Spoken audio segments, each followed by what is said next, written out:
Franklin's Halloween. Franklin could count by twos and tie his shoes. He knew the days of the week, the months of the year, and the holidays in every season. Today was October 31st. It was Halloween. Franklin could hardly wait for tonight's costume party. Everyone would be there.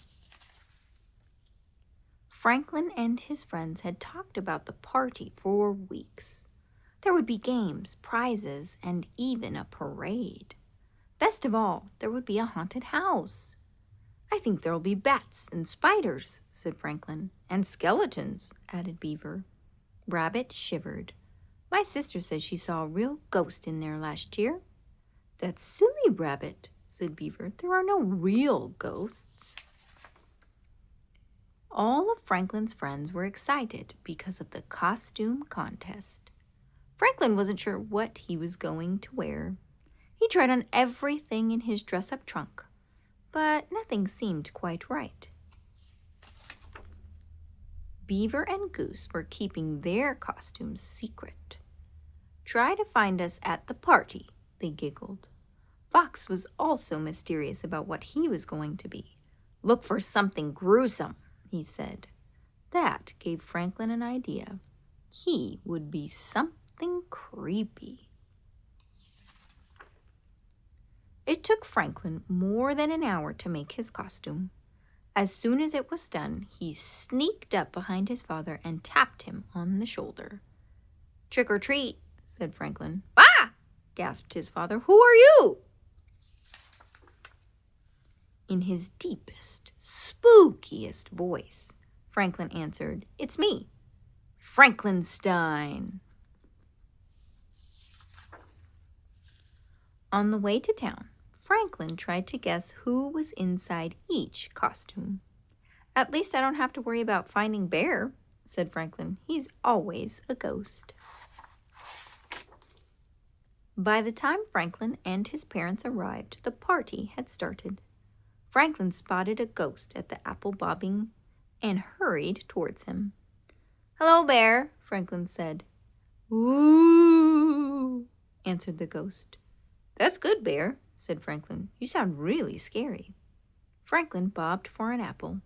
Then he ran to the pumpkin toss. It was his favorite game because he always won a treat. Franklin's bag was almost full by the time the judges announced the costume contest. While everyone lined up for the parade, Franklin tried to find more of his friends. He thought he recognized Beaver and Goose, but where was Fox?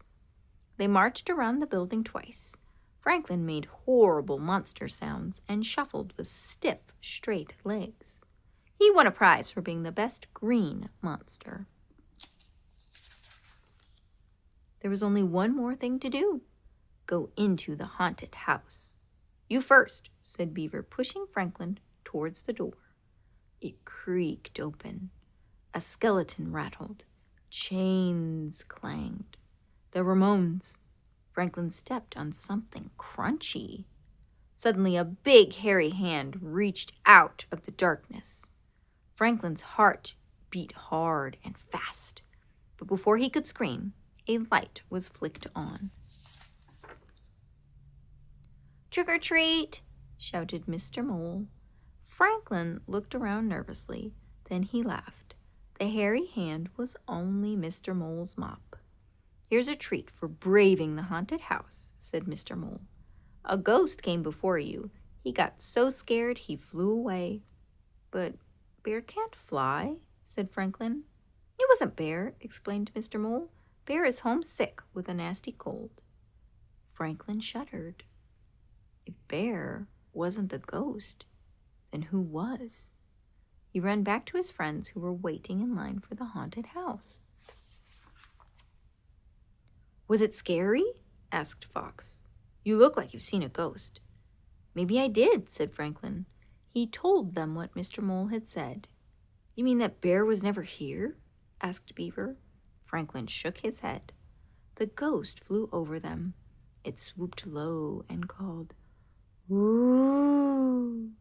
Rabbit twitched. "So what is white?" says Who and flies. A real ghost, answered Goose. Run! Franklin was about to follow when he saw a feather floating down. Stop! He shouted. I think I know who the ghost is. Franklin showed them the feather. Look, it must be Mr. Owl. Even Rabbit giggled when he realized the trick their teacher had played. By the end of the party, everyone's bag was full. Poor Bear, said Raccoon. No treats for him. We could share our treats with Bear, suggested Franklin. All the friends agreed. They each put some treats into a bag. Then they walked to Bear's house and left the bag on the doorstep. Trick and treat, they called.